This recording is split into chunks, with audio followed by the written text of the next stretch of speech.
दोस्तों, आजकल स्पिरिचुअल होना एक धर्म बन गया है। स्पिरिचुअलिटी एक ट्रेंडिंग टॉपिक बन गया है। लेकिन वास्तव में स्पिरिचुअलिटी क्या है? बहुत सारे लोगों को इतना ही पता है, ये अध्यात्म है, ये पाठ पूजा भक्ति का एक स्तोत्र है।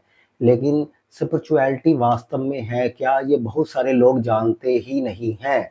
सिर्फ उस ट्रेंड को फॉलो करते हैं। मोस्टली सोशल मीडिया पे स्पिरिचुअलिटी के नाम पर सिर्फ आपको अकाउंट ही नज़र आएँगे जो आपको ज्ञान दे रहे हैं, लेकिन वास्तव में उनको इसका मतलब पता नहीं है, क्योंकि वो इसकी आड़ में व्यूज़ और जो है लाइक ही बटोर रहे हैं। क्योंकि जितना ज़्यादा हम स्पिरिचुअलिटी को प्रमोट करते हैं, उतना हम धर्म के नाम पर लोगों को लूटते हैं और बेवकूफ़ बनाते हैं। वास्तव में इसको समझ पाना इतना कठिन है कि सारी उम्र ही इंसान की बीत जाती है। हम जो आम लोग हैं, उनको स्पिरिचुअलिटी के बारे में सिर्फ़ इतना ही जानने की ज़रूरत है कि आपको अपने मन के अंदर, अवचेतन मन में उसको गहराई से खोजना है। यहाँ पर मैं कोई ज्ञान नहीं देने वाला, क्योंकि मैं स्पिरिचुअलिटी की बातें करने वाला इंसान नहीं हूँ। मैं सिर्फ़ मार्गदर्शन दिखाने वाला इंसान हूँ, ज्योतिष के माध्यम से आपको उसका रिज़ल्ट बताने की कोशिश करता हूँ। लेकिन जो लोग स्पिरिचुअलिटी के नाम पर गोरख धंधा चला रहे हैं, उनको सामने लाना बहुत ज़्यादा ज़रूरी है। आप सिर्फ़ स्पिरिचुअलिटी के नाम पर जो ज्ञान दे रहे हैं, प्रेमानंद महाराज जी को फ़ॉलो करें और उनके अलावा किसी भी स्पिरिचुअल इंसान को उतना सुनने की ज़रूरत नहीं है, क्योंकि उनको खुद ही इसका मतलब नहीं पता, क्योंकि वो केतु और बृहस्पति के मूल तत्व को नहीं जानते। केतु और बृहस्पति स्पिरिचुअलिटी के कारक हैं, इतना ही पता है। 99% एस्ट्रोलॉजर को उससे ज़्यादा पता ही नहीं है, वो सिर्फ़ कारक तत्वों को जानते हैं। लेकिन ईश्वर तत्व और तत्व ज्ञान को वो समझते ही नहीं है, इसलिए केतु और बृहस्पति की जो गहराई वाली बातें हैं उनको पता नहीं है। लेकिन आपके सामने जब आते हैं, जब हम उसको पास्ट कर्मा से या अन्य स्तोत्रों से बताते हैं, तो लोगों को वो इंटरेस्टिंग लगता है। लोगों को लगता है कि ये हमारे पास्ट कर्मा के साथ जुड़ी हुई कोई ऐसी चीज़ है जो हमारे जीवन को 360 डिग्री पर जाकर बदल देगी। लेकिन वास्तव में इस तथ्य को समझने के लिए आपको वो ज्ञान होना चाहिए। जब तक आपका केतु जागृत नहीं होगा, आप स्पिरिचुअलिटी को वैसे ही समझ नहीं पाओगे। लेकिन इसको सोशल मीडिया में सिर्फ फॉलोअर्स जुटाने का एक अड्डा बनाया हुआ है। जितने स्पिरिचुअल पेज हैं, सबको अनफॉलो कीजिए, क्योंकि ये हमारे ब्रेन को वॉश कर रहे हैं। क्योंकि धर्म के नाम पर ये हमें बरगला रहे हैं, क्योंकि उनको खुद ही नहीं पता। आपने देखा कि प्रेमानंद महाराज जी जो ज्ञान दे रहे हैं, उसके खिलाफ भी कई लोग खड़े हो गए।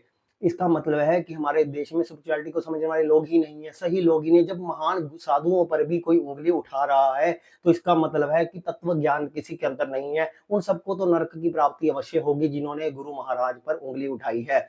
लेकिन हमें सिर्फ़ इसको सुनने के उद्देश्य से नहीं समझना चाहिए। आप सिर्फ़ अपने ग्रहों को समझ के अपनी यात्रा को स्पिरिचुअल वे में आगे बढ़ाओ। लेकिन उससे ज़्यादा अगर आप समझने की कोशिश करोगे, आप दुनिया से डिटैच होते जाओगे, और डिटैच हो जाता है वही असली स्पिरिचुअलिटी को समझता है। लेकिन अगर आप डिटैच हो गए, तो फिर आप सोशल मीडिया पे ही नहीं रहोगे। तो फिर सोशल मीडिया पर बताने वाले लोग जिनका केतु जागृत है, वो कैसे हैं यहाँ पर सोशल मीडिया में? केतु जागृत इंसान ईश्वर के इतना समीप होता है, किसी की निंदा, चुगली नहीं कर सकता। ऐसे फालतू सारा दिन उसके पास कोई टाइम नहीं होता व्यर्थ की बातें करने का, पोस्ट डालने का, रील्स डालने का। वो एक दूसरा इंसान ही करेगा जो खुद इतना स्पिरिचुअल नहीं है, लेकिन स्पिरिचुअलिटी के माध्यम से एक अपने कार्य को अंजाम दे रहा है। जैसे मैं भी आपको ज्ञान दे रहा हूँ, तो वो ज्ञान, मैं स्पिरिचुअल हूँ लेकिन इतना स्पिरिचुअल नहीं हूँ कि मैं सिर्फ स्पिरिचुअलिटी के कारण आपको ये धर्म परिवर्तन करा दूँ या धर्म की ऐसी बातें बता दूँ, आपको पाठ पूजा के इतने वो बता दूँ। वो सब आपके अंदर चेतना जब जागृत होगी तभी एक्टिवेट होगा। आपकी स्वयं की चेतना। मैं आपको बताता हूँ, आचार्य रजनीश ओशो जी जो हैं, कुछ लोग उनको अच्छा मानते हैं, बहुत सारे लोग उनको गलत भी मानते हैं। लेकिन स्पिरिचुअलिटी के सबसे निचले स्तर पर जाकर आपको स्पिरिचुअलिटी को खोजना पड़ेगा, क्योंकि उन्होंने जो यात्रा शुरू की थी वो शुक्र ग्रह से स्पिरिचुअलिटी को जोड़ा, बृहस्पति से नहीं जोड़ा उन्होंने। शुक्र से और राहु से जोड़कर वो केतु के शिखर तक गए हैं, इसलिए उनकी स्पिरिचुअलिटी अलग थी। हर इंसान की अलग है स्पिरिचुअलिटी, लेकिन एक स्पिरिचुअलिटी होती है ईश्वर को पाने के लिए, ताकि जो हमारा केतु 12वें घर में मोक्ष देता है हमें, वो तभी आती है जब हम इस संसार को ही छोड़ देते हैं, जब हम इस संसार से मोह माया से ही परे हो जाते हैं। बहुत सारे लोग सोशल मीडिया पर मोह माया से तो जकड़े पड़े हैं, वो आपको ज्ञान दे रहे हैं, उनको खुद ही नहीं पता, क्योंकि वो सिर्फ आपको बेवकूफ़ बना रहे हैं। इसलिए स्पिरिचुअलिटी अगर सही मायने में आपको जाननी है तो आपको एकांत में कहीं पर किसी के आश्रम में जाकर आपको उसको सर्च करना पड़ेगा, या अपने मन के अंदर केतु को जागृत करना पड़ेगा। आपके सवालों के जवाब आपको स्वयं से मिलेंगे, किसी और से नहीं। कोई और आपको सवालों के जवाब दे रहा है तो आपकी चेतना का स्तर बिल्कुल ही जीरो है, शून्य है, आपका मूलाधार चक्र एक्टिवेट ही नहीं है। इस बात को आपको समझना पड़ेगा। अगर आप इस बात को नहीं समझोगे, लोग बेवकूफ बनाते रहेंगे आपको स्पिरिचुअलिटी के नाम पर। ये एक बहुत बड़ी गैंग बन चुकी है।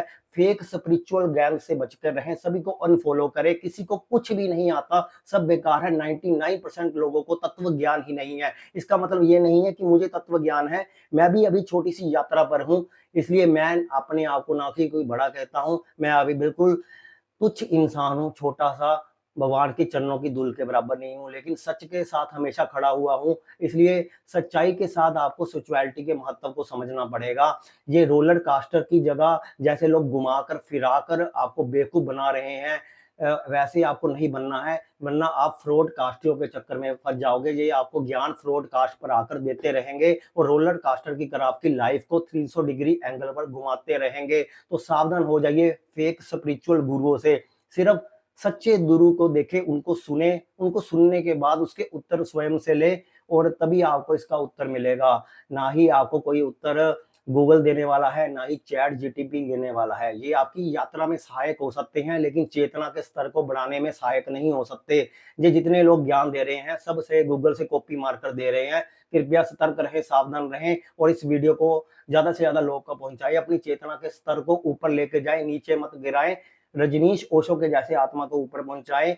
लेकिन यात्रा को हम शुक्र से भी उसको ऊंचाई पर लेके जा सकते हैं, अगर आपके अंदर बृहस्पति जागृत नहीं है। क्योंकि 99% लोगों का बृहस्पति जागृत है ही नहीं। क्योंकि बृहस्पति जागृत होता तो उनको परम ज्ञान होता, लेकिन वो परम ज्ञान के जो है आसपास भी कहीं नजर नहीं आते। अब इतने लोगों को मैं यहाँ पर रील स्क्रॉल करके देखता हूँ, बहुत सारे ऐसी रील्स मेरे सामने आती हैं स्पिरिचुअल वाली। मुझे ऐसा कोई भी पर्सन अभी तक फुली नहीं मिला जिसको स्पिरिचुअलिटी की बहुत अच्छी नॉलेज हो।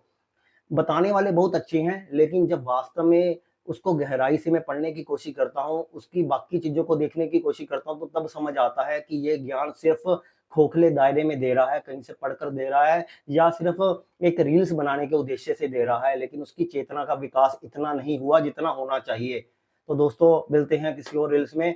इस वीडियो को पसंद आता है तो शेयर करें और सभी लोगों को जागरूक अवश्य करें। धन्यवाद दोस्तों।